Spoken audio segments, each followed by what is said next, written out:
જ્યારે મેં first time જ્યારે સ્ક્રિપ્ટ વાંચી એ પછી મેં કેટલાક પેઇન્ટિંગ્સ જોવાના શરૂ કર્યા, કેટલાક ફિલ્મ્સના પર્ટિક્યુલર ગ્રેપ્સ જોવાના શરૂ કર્યા કે આપણી ફિલ્મનું નરેટિવ કઈ રીતનું છે. અને એ આઈ થિંક બહુ સ્લો પ્રોસેસ છે. એવું નથી કે એક સાથે જ મેં બધું રેફરન્સિંગ કરી લીધું.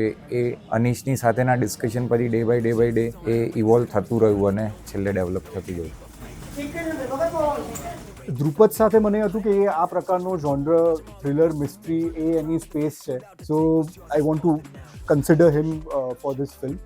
અને મળ્યા પછી પ્રી પ્રોડક્શન પ્રોસેસમાં હિઝ ઇન્વોલ્વમેન્ટ રિયલી હેલ્પ, કારણ કે ફાઇનલ ડ્રાફ્ટ તરફ જે રીતે મેજર ચેન્જીસ થઈ રહ્યા હતા એમાં એના કમ્પ્લીટ ઇનપુટ્સ હતા, from writing to shot taking to the selection of locations.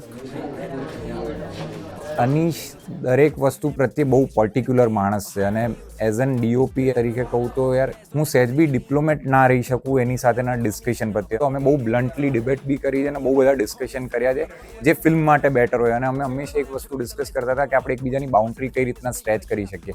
અનીશે બહુ સારી રીતના એને સ્ટ્રેચ કરી છે. અમે બહુ જ બધી જગ્યાએ હાઈ કોન્ટ્રાસ્ટ લાઇટિંગ ટ્રાય કર્યું છે કે જેમાં એકદમ હાર્શ બેકલાઇટ હોય, જે કેરેક્ટર જેવું છે એ પ્રકારનું લાઇટિંગ એમ. એટલે કે કેરેક્ટર અને સીન કંઈક બહુ હાર્શ થઈ રહ્યો છે તો એમાં મૂવમેન્ટ બી થોડી ફાસ્ટ હોય, મૂવમેન્ટ થોડી વધારે હેન્ડલ હોય. અને જે રિયાલિસ્ટિક લાઇટનો અપ્રોચ છે એનાથી લિબર્ટી લઈને કે આ જગ્યામાં ભલે સોફ્ટ લાઇટિંગ હોય પણ સીનની ડિમાન્ડ આવી છે, સીનનો મૂડ આવો તો અહીંયા હાર્શ લાઇટિંગ કરીએ. કેટલાક જે ફ્લેશબેક છે એને ડેલિબરેટલી પર્ટિક્યુલર રીતના લીટઅપ કર્યા છે, પર્ટિક્યુલર ફિલ્ટર્સ વાપર્યા છે અને એકદમ સોફ્ટ કર્યા છે, હાઇલાઇટ બ્લો આઉટ કરી છે. તો એ બધા કેટલાક એક્સપેરિમેન્ટ ટ્રાય કર્યા છે અમે લોકો.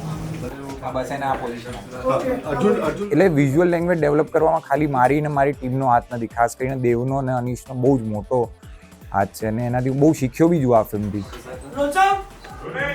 Role camera and action.